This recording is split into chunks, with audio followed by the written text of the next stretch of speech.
5절에서 26절까지 합독하시겠습니다. 요한복음 4장 5절에서 26절입니다. 네, 시작. 사마리아에 있는 수가라는 동네에 이르시니 야곱이 그 아들 요셉에게 준 땅이 가깝고 거기 또 야곱의 우물이 있더라. 예수께서 길 가시다가 피곤하여 우물 곁에 그대로 앉으시니 때가 6시쯤 되었더라. 사마리아 여자 한 사람이 물을 기르러 왔음에 예수께서 물을 좀 달라 하시니 이는 제자들이 먹을 것을 사러 그 동네에 들어갔음이로라. 사마리아 여자가 이르되 당신은 유대인으로서 어찌하여 사마리아 여자인 나에게 물을 달라 하나이까 하니 이는 유대인이 사마리아인과 상종하지 아니함이로라. 예수께서 대답하여 이르시되 내가 만일 하나님의 선물과 또 내게 물을 좀 달라 하는 이가 누구인 줄 알았더라면 내가 그에게 구하였을 것이요 그가 생수를 내게 주었으리라. 여자가 이르되 주여 물 기를 그릇도 없고 이 우물은 깊은데 어디서 당신이 그 생수를 얻겠사옵나이까. 우리 조상 야곱이 이 우물을 우리에게 주셨고 또 여기서 자기와 자기의 아들들과 짐승이 다 마셨는데 당신이 야곱보다 더 크니까. 예수께서 대답하여 이르시되 이 물을 마시는 자마다 다시 목마르려니와 내가 주는 물을 마시는 자는 영원히 목마르지 아니하리니 내가 주는 물은 그 속에서 영생하도록 솟아나는 샘물이 되리라. 여자가 이르되 주여 그런 물을 내게 주사 목마르지도 않고 또 여기 물길러 오지도 않게 하옵소서. 이르시되 가서 내 남편을 불러오라. 여자가 대답하여 이르되 나는 남편이 없나이다. 예수께서 이르시되 내가 남편이 없다는 말이 옳도다. 너에게 남편 5이 있었고 지금 있는 자도 내 남편이 아니니 내 말이 참되도다. 여자가 이르되 주여 내가 보니 선지자로소이다. 우리 조상들은 이 산에서 예배하는데 당신들의 말은 예배할 곳이 예루살렘에 있다 하더이다. 예수께서 이르시되 여자여 내 말을 믿으라. 이 산에서도 말고 예루살렘에서도 말고 너희가 아버지께 예배할 때가 이르리라. 너희는 알지 못하는 것을 예배하고 우리는 아는 것을 예배하노니 이는 구원이 유대인에게서 남이라. 아버지께 참되게 예배하는 자들은 영과 진리로 예배할 때가 오나니 곧 이때라. 아버지께서는 자기에게 이렇게 예배하는 자들을 찾으시느니라. 하나님은 영이시니 예배하는 자가 영과 진리로 예배할지니라. 여자가 이르되 메시아 곧 그리스도라 하는 이가 오실 줄을 내가 아노니 그가 오시면 모든 것을 우리에게 알려주시리이다. 예수께서 이르시되 내게 말하는 내가 그라 하시니라. 아멘. 오늘 말씀의 제목은 영원한 생수를 주시는 예수님. 수많은 사람들이 목이 말라서 살아갑니다. 우리는 인생을 살면서 아무도 나를 사랑하지 않는다. 나는 버려졌다.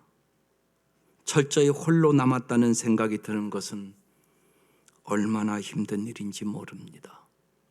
새신자들에게도 나는 우리 부모에게 버림받았어요. 이런 사람들을 만날 때마다 얼마나 가슴 아픈 사연이 있는지 모릅니다.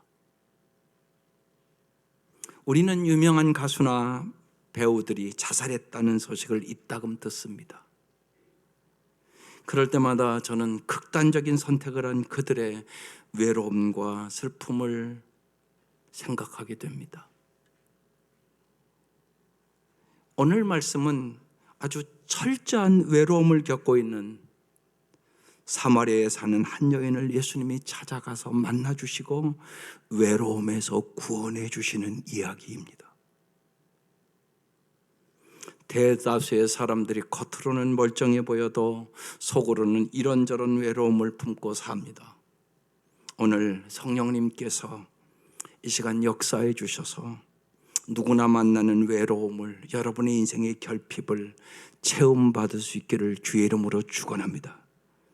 오늘 이 말씀은 예수님과 사람들이 어떻게 인격적으로 만나는지, 우리는 이 시간 예수님과 사마리아 여인의 이 대화를 살펴보면서 예수님이 사마리아 여인에게 어떻게 다가가셨는지, 그리고 여인이 어떤 상황에 처해 있는지, 오늘 이 여인의 형편이 정말 나의 형편이 아닌가, 우리는 깊이 우리의 내면을 바라보며 하나님이 주시는 정말 영원한 생수를 주시는 예수님을 여러분이 진짜 만날 수 있기를 주의 이름으로 축원합니다. 먼저 첫 번째 이 사마리아 여인의 형편을 우리가 살펴봅시다. 6절 7절에 거기 곧 야곱의 우물이 있더라. 예수님이 길 가시다가 피곤한데도 우물 곁에 그대로 앉으시니 때가 6시쯤, 우리 한국 시간으로 정오쯤 12시 되었더라. 사마리아 여자 한 사람이 물을 기르러 왔음에 예수께서 물을 좀 달라고 하십니다. 여러분, 이 여인은 대낮 12시에 물을 길러 왔습니다. 팔레스타인 이 지역은 너무너무 더워서 이 시간에 물 길러 오는 사람은 거의 없습니다. 이 시간에 이 여인이 물을 길러 왔다는 것은 숨은 사정이 있는 겁니다. 아마 이 여인은 사람을 만나기 싫어서 사람들을 피하여 이 시간에 물을 길러 온 겁니다. 그러니까 참으로 외로운 여인입니다. 그뿐만이 아니라 우리가 16, 17, 18절에 보면 예수님께서 갑자기 남편을 불러오라고 그러지 않습니까? 여자가 그럽니다. 나는 남편이 없다고. 그러니까 예수님이 내 남편이 없다는 말이 옳다. 그러면서 뭐라고 그래요? 너에게 남편 5이 있었는데 지금 있는 자도 내 남편이 아니라고 말합니다. 여러분, 우리가 충분히 이 말씀을 보아서 이 여인이 어떻게 살았는가를 알지 않습니까? 누군가가 끊임없이 사랑받기 원해서 5번이나 결혼을 했으나 말로 다 표현할 수 없이 상처받고 괴로워했고 버림받았고 고통과 외로움 속에 산 여인이지 않았겠습니까? 충분히 본문으로 우리 짐작할 수 있지 않겠습니까? 여러분, 한두 번만 이혼해도 얼마나 아픈지 모릅니다. 그런데 5번이나 지금 6번째 남자와 살고 있지만 이 여인은 외로움과 괴로움 속에 살아가고 있는 여인입니다. 그러면 여러분은 인생의 외로움을 어떻게 달래고 사세요?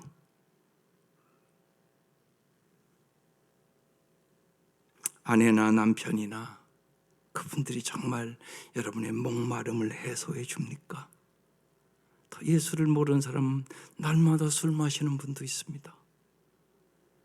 또한 날마다 영화를 보고, 또 어떤 사람은 일 중독이 되고, 어떤 사람은 돈이 단 줄 알고. 그런데 그런 것들이 우리의 갈증을 채워주리라고 우리는 생각합니까? 우리의 삶을 정직하게 들여다보면 아무도 나를 알아주지 않네. 나를 있는 그대로 받아주는 사람이 없네. 나는 정말 사랑받고 있지 않네. 내가 정말 가치 있다고 내 마음 깊숙이 느껴지지 않네. 고백하며 외로워하는 사람들이 얼마나 많은지 모릅니다. 오늘 이 여인의 문제는 바로 우리의 문제라는 말씀입니다. 두 번째, 예수님이 이 외로운 사마리아 여인을 만나주십니다. 17절에 사마리아 여자 한 사람이 물을 길러 왔으면 예수께서 물을 좀 달라고 하십니다. 이미 제자들은 먹을 것을 사러 동네에 들어간 때였습니다. 그러니까 이 사마리아 여자가 이렇게 대답합니다. 당신은 유대인으로서 어찌하여 사마리아 여자인 나에게 물을 달라고 합니까?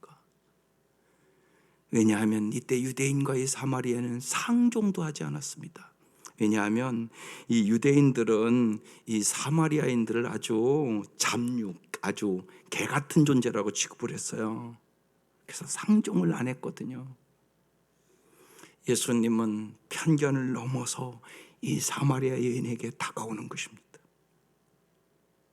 예수님께서 이렇게 10절에 대답합니다. 내가 만일 하나님의 선물과 또 내게 물 좀 달라 하는 이가 누구인 줄 알았더라면 내가 그에게 구하였을 것이고 그가 생수를 내게 주었으리라. 여기 하나님의 선물은 구원을 얘기하는 거예요. 여기 생수는 성령님을 의미하는 겁니다. 예수님은 여인에게 내가 나를 알면 나에게 구하였을 것이요 내가 너에게 구원과 성령을 너에게 주었을 것이다, 그런 말씀이에요. 그러자 이 여인은 자기의 상식으로 예수님께 이렇게 말합니다. 주여, 물기를 길ot도 없고 이 우물은 깊은데 어디서 당신이 이 생수를 얻겠습니까? 두레박도 없고 샘은 깊은데 어떻게 생수를 퍼 올린다는 말입니까? 한 걸음 더 나아가 예수님과 야곱을 비교하면서 예수님을 공박합니다. 12절에 그래서 당신이 야곱보다 더 큰 사람입니까? 이렇게 묻습니다. 이 여인은 자신의 상식과 이성으로 판단하여 예수님을 무시하면서 오직 육체가 마시는 물에만 지금 묶여 있는 것입니다. 예수님께서 놀라운 말씀합니다. 오늘 우리에게도 주시는 동일한 말씀입니다. 13절, 예수께서 대답하여 이르시되 이 물을 마시는 자마다 다시 목마르려니와 내가 주는 물을 마시는 자는 영원히 목마르지 아니하리니 내가 주는 물은 그 속에서 영생하도록 솟아나는 샘물이 되리라. 오늘 이 말씀을 저와 여러분이 더 깊이 경험하시기를 바랍니다. 예수님은 요한복음 7장에 이 말씀을 해석해 놓으셨습니다. 요한복음 7장 37절 이하에 명절 끝날 곧 큰 날에 예수께서 서서 외쳐 이르든 누구든지 목마르거든 내게로 와서 마시라. 나를 믿는 자는 성경의 이름과 같이 그 배에서 생수의 강이 흘러나오리라 하시니 이는 그를 믿는 자들이 받을 성령을 가르쳐 말씀하신 것이라. 그래서 여러분 정말 성령 충만한 사람만이 진짜 행복합니다.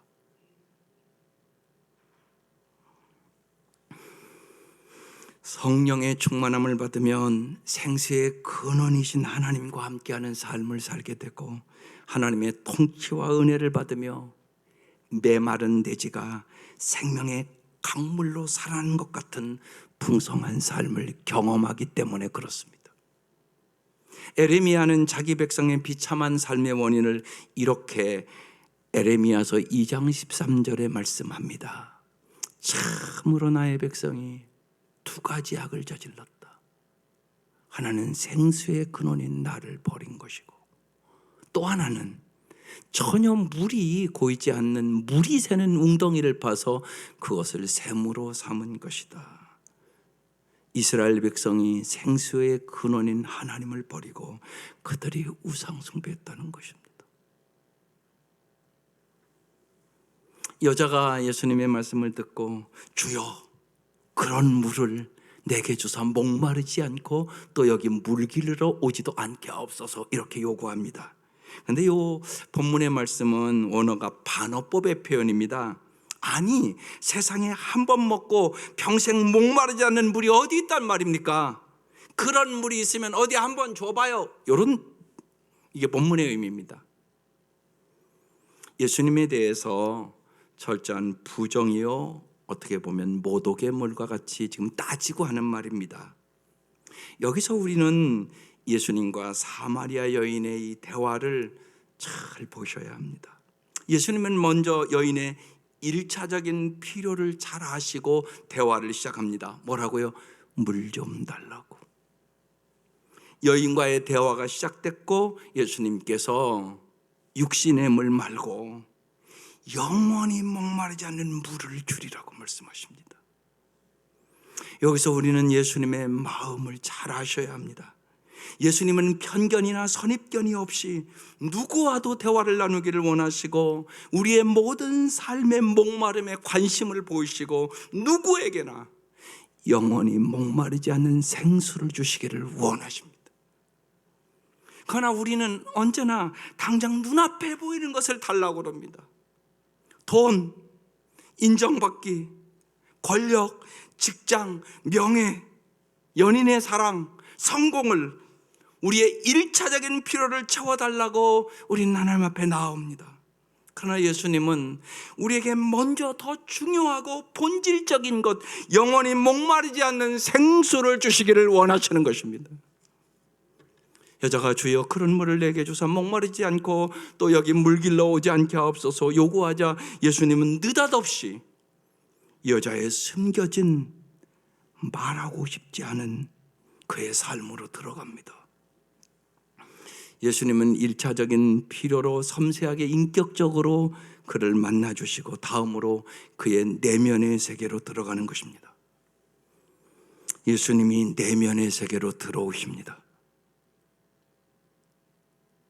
오늘도 우리가 여기 예배하러 다 왔습니다. 그러나 주님은 여러분의 내면의 세계로 들어가기를 원하십니다. 그러면서 뭐라고 말씀하십니까? 가서 내 남편을 불러오라고 말씀하십니다. 갑자기 바뀝니다. 여자가 대답합니다. 나는 남편이 없습니다. 예수님이 말합니다. 내가 남편이 없다는 말이 옳다. 예수님이 이렇게 말합니다. 너에게 남편 5이 있었지. 지금 있는 자도 내 남편이 아니니 내 말이 참되도다. 여러분 잘 보십시오. 예수님은 이 여인의 형편을 다 알고 계십니다. 이 여인이 남편 5을 거치면서 얼마나 괴롭고 얼마나 상처를 받았고 얼마나 마음이 아팠을까. 얼마나 세상 사람들의 시선에 이 여인은 얼마나 힘들게 살았을까. 결혼을 무려 5번이나 했지만 다 실패하고 지금 살고 있는 남자도 남편이 아니었습니다. 여러분 생각해 보십시오. 어찌 이 여인도 행복해지기를 원치 않았겠습니까? 참으로 숨기고 싶은 과거여 현실이었습니다. 그런데 왜 예수님은 이 여인의 아픈 이 상처를 들추어내는 것입니까? 분명한 것은 주님께서 이 여인을 사랑하기 때문에입니다. 이 여인이 자기의 실상을 바로 알고 깨닫도록 도와주시기 위함입니다. 예수님은 이 여인에게 사실 이렇게 묻고 싶은 것입니다.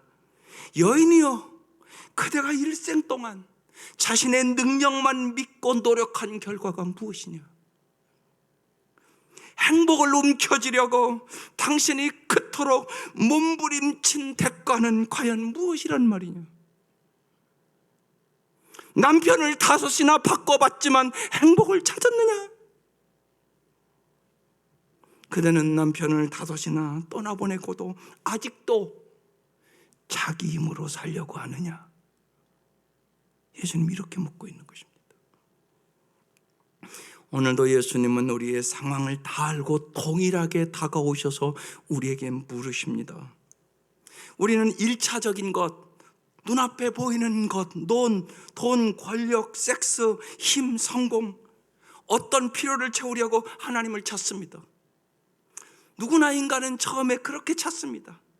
인간은 이기적이라서 그렇게밖에는 하나님을 못 찾습니다. 어느 날 갑자기 내가 오늘부터는 정말 하나님을 찾아봐야 되겠다 이렇게 시작하는 사람은 거의 없습니다. 그럼에도 불구하고 하나님 우리를 무시하거나 거절하지 않으시고 주님이 찾아오셔서 오늘 이 사마리아 여인을 주님이 찾아온 것처럼 찾아오셔서 아니 하늘의 영광의 보좌를 버리시고 이 땅에 나를 찾아오셔서 인격적으로 만나주시고 그 다음에는 정말로 잘 살기 위하여 우리의 내면에 말씀하시는 것입니다. 가서 내 남편을 불러오라. 예수님은 우리가 위장하고 포장하는 내가 아니라 진실로 고민하고 애쓰며 사랑하는 모습을 그대로 노출하기를 원하시는 것입니다. 내 남편을 불러오라. 그래, 성공을 불러와. 성공이 행복 주대? 인기 불러와. 너 인기 얻어봤지? 인기가 행복을 주대? 정말로 세상의 것들이 너에게 참다운 행복을 주대? 주님 이렇게 묻고 계신 것입니다. 우리가 진정으로 우리가 문제를 해결해야 하는 그 지점은 1차적인 필요가 아니라 우리의 내면적인 세계임을 주님 말씀하시는 것입니다. 우리의 진정으로 내면이 변해야만 우리의 인생의 문제가 해결될 수 있다고, 너는 진짜 행복을 찾을 수 있다고 말씀해 주시는 것입니다. 여인은 자신의 내면을 알고 있는 예수님께 19절에 이렇게 고백합니다. 주여, 내가 보니 선지자로소이다. 여러분, 정말로 예수님이 누구신가 이 여인이 지금 알아가기 시작하는 것입니다. 우리가 정말로 예수님을 알고 믿고 사랑해야만 우리는 참다운 행복을 경험할 수 있습니다. 그렇지 않으면 끊임없이 세상 것이 나에게 행복을 주는 줄 알고, 여러분, 우리는 그렇게 삽니다. 오늘 교회에 와 있어도 그런 사람들이 대부분입니다. 여인은 더 이상 오만하지 않았습니다. 자신의 실상을 봤습니다. 자신의 내면의 근원적인 문제의 해답을 오늘 찾은 것입니다. 그리고 갑자기 예배의 이야기를 합니다. 그래서 네 번째, 여러분, 참된 예배는 여러분의 인생의 근원적인 문제의 해답입니다.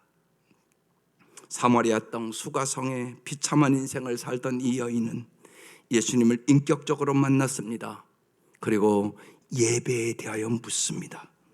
20절, 우리 조상들은 이 산을 예배하였는데 당신들의 말은 예배할 곳이 예루살렘에 있다 하더이다. 여인은 어느 곳에서 드리는 예배가 하나님께 받으시는 참된 예배인지를 물었습니다. 예수님이 이렇게 대답해 줍니다. 여자여, 내 말을 들으라. 이 산에서도 말고 예루살렘에서도 말고 너희가 아버지께 예배할 때가 이르리라. 예수님은, 여러분, 장소보다 중요한 것은 누구에게 예배드리는가가 훨씬 중요하다고 말씀합니다. 우리는 요새 이런 코로나 사태로 이것을 더 깊이 생각해야 됩니다. 장소 문제보다 더 중요한 거. 저는 그렇게 생각해요. 여기에 육체적인 질병이나 여러 가지로 못 오시는 분들이 있잖아요.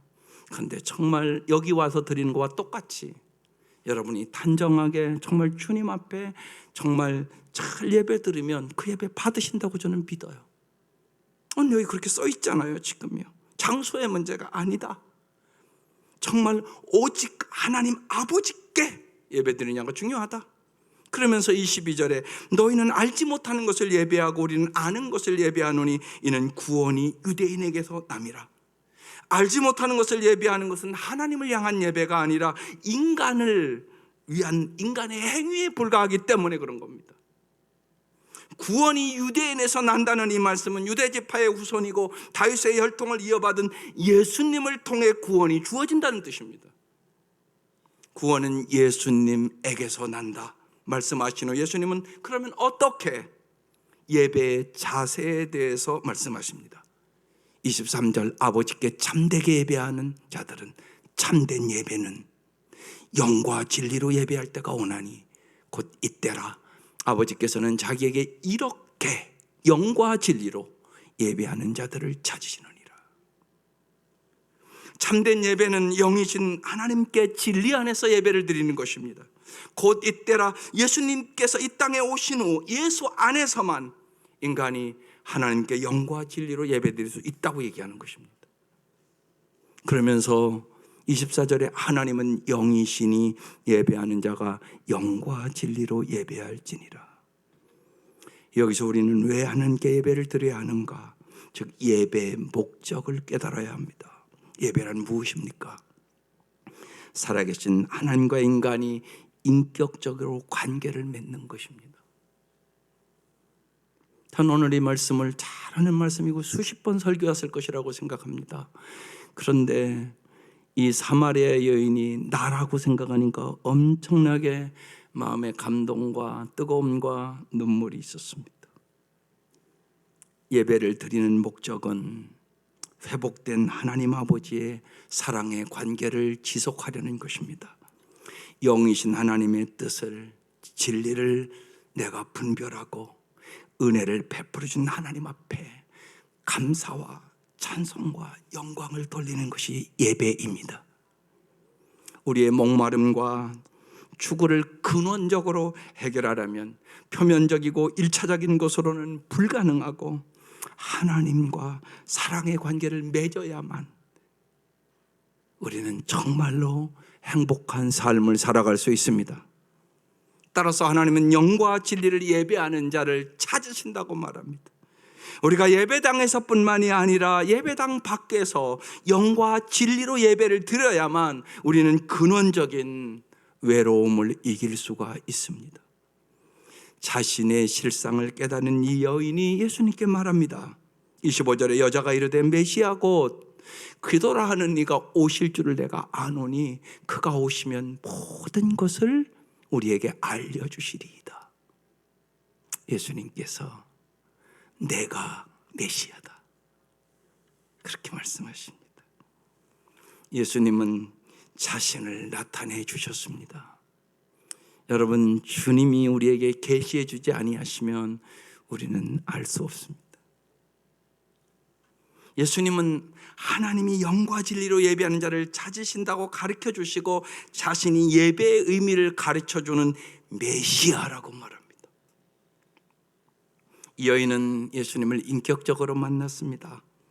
그 여인의 삶은 새로워졌습니다.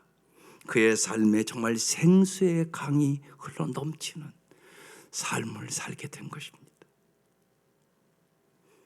여인은 자신에게 일어난 일들을 많은 사람에게 증거하지 않고는 견딜 수가 없었습니다. 그래서 요한복음 4장 오늘 본문 밑으로 내려가면 28절에 이렇게 말합니다. 여자가 물동이를 버려두고, 물 들어왔잖아요 지금. 물동이를 버려두고 동네로 돌아가 사람들에게 말합니다. 내가 행한 모든 일을 내게 말한 사람을 보라. 와서 보라. 이는 그리스도가 아니냐. 전도자로 금방 표현합니다. 39절에 이런 역사가 일어납니다. 그 동네에서 많은 사마리아 사람이 예수를 믿게 되었다. 그것은 그 여자가 자기가 한 일을 예수께서 다 알아맞히셨다고 증언하였기 때문이다. 옛날 부끄러운 것이 이제는 부끄러움이 아닙니다. 완전히 극복했습니다. 옛날은 사람들의 손가락질, 사람들의 눈치 때문에 그 뜨거운 12시에 물길로 갔던 여인이에요. 그런데 이 여인이 여러분 그거 다 이겼습니다. 세상의 무엇보다도 여러분 예수를 만나면 세상의 모든 가치관과 세상의 편견을 다 이길 수 있습니다. 와서 보라, 내가 예수 그리스도 메시아를 만났다. 나의 모든 형편 과정을 다 알고 있더라. 그리고 나의 목마름이 저 예수로 말미암아 해결됐다고 그는 증언하고 있는 것입니다. 여인이 비천하고 처참한 자신의 실상을 깨닫고 겸손하게 예수님 앞에 굴복하였을 때 예수님께서 생수와 같은 성령님을 그의 심령에 부어주시고 그가 성령의 도구로 살게 된 것입니다. 예수님께서 베푸신 은총에 바르게 응답함으로 이 세상에서 가장 비참했던 이 여인은 가장 고귀한 성령의 사람이 되어 새 생명의 삶을 사람들에게 증거하는 자로 살아갑니다. 사랑하는 성도 여러분, 저는 설교 후에 그 마음을 가지고 재혼신에 언제나 초청하는 겁니다. 정말로 누구든지 이 땅에서 너무나 목마른 사람들 나와서 우리가 주님 앞에 우리의 모든 것을 내려놓고 함께 한 주간 동안 기도하자고 초청하는 것입니다. 6번째, 21세기 사마리아 여인 같은 사람을 예수님이 만나 주십니다. 저는 이 사마리아 여인이 대단하다고 생각합니다.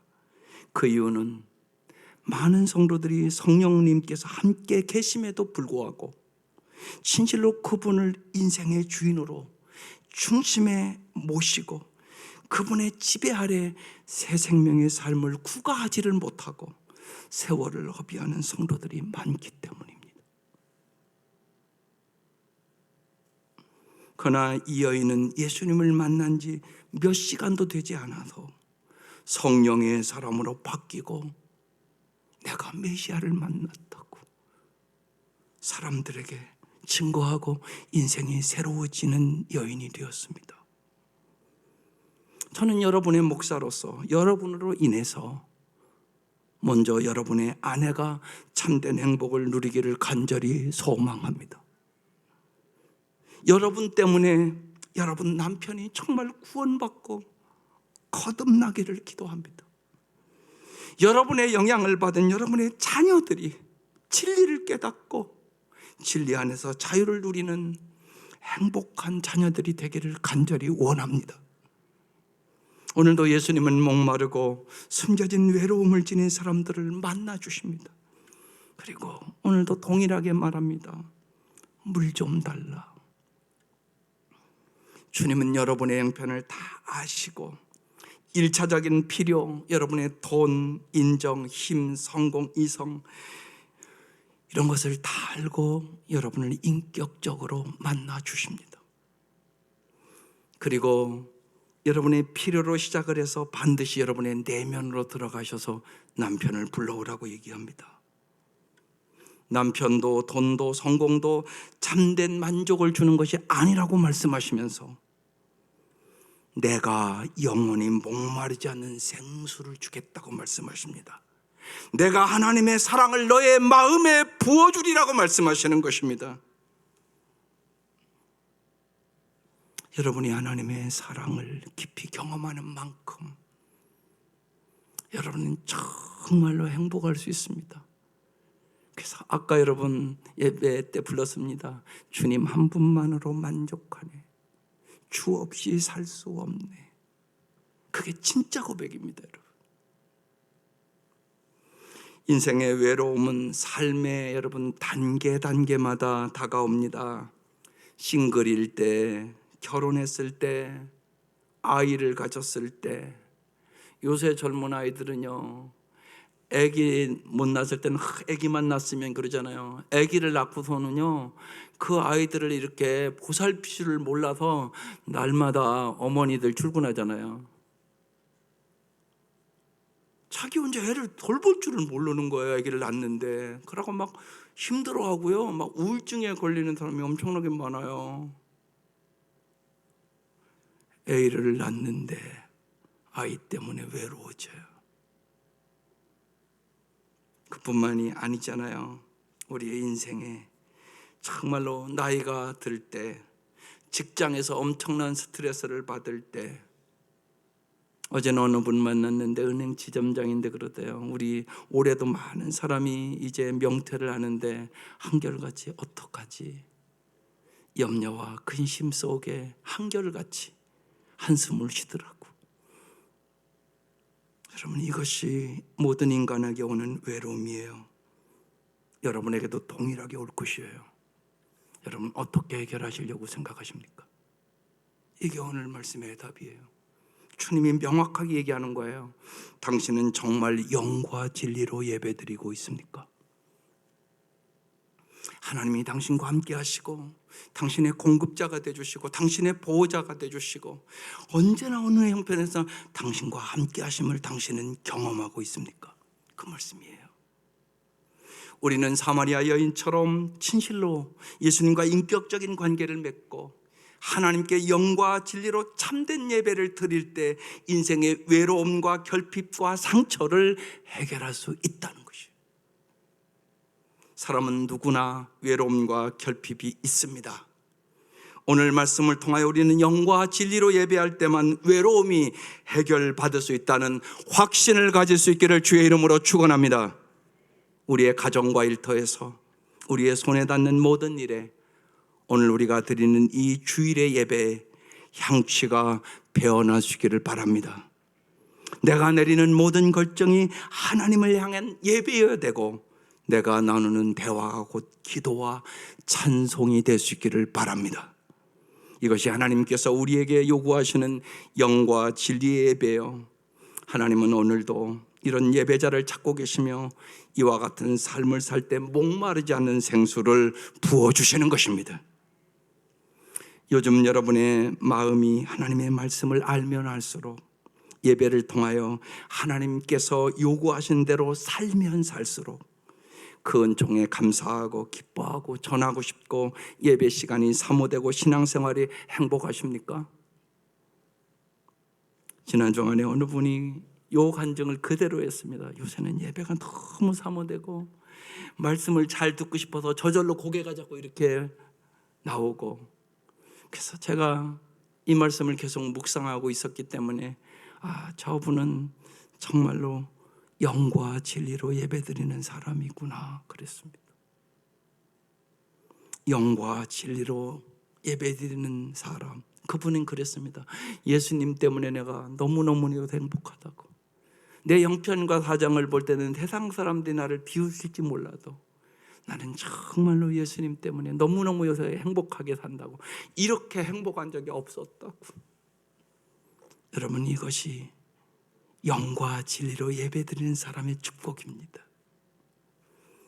찬송가 292장에 주 없이 살 수 없네라는 찬송이 있습니다. 그 4절의 가사가 이렇습니다. 주 없이 살 수 없네, 세월이 흐르고 이 깊은 고독 속에 내 생명 끝나도 사나운 풍랑일 때 날 지켜주시니 내 곁에 계신 주님 늘 힘이 됩니다. 인간은 누구나 고독이 있습니다. 저도 그렇습니다. 성도들 다 진 빼서 설교하고 성도들 다 하고 서재에 혼자 있으면 참 외롭습니다. 그것이 목사의 삶입니다. 그때 주님 앞에 다시 기도합니다. 하나님, 내 마음이 공허합니다. 그때 주님이 임재하십니다. 그리고 위로해 주십니다. 정말 내 곁에 계신 주님 늘 힘이 됩니다. 이것이 우리의 고백이 됩니다. 사람들은 다 자기 상황에 따라 다른 종류의 외로움을 가지고 삽니다. 외로움의 종류도 다양하고 외로움의 단계 역시 다 다릅니다. 그때마다 주님은 언제나 우리에게 말씀하십니다. 영과 진리로 예배하거라. 내가 바로 거기에 있다. 너희 안에 있는 긍극적인 외로움을 내가 만져주고 너희와 함께 할 것이다. 주님의 이 은혜가 여러분의 평생 동안 함께 하시기를 주의 이름으로 축원합니다. 기도드리겠습니다.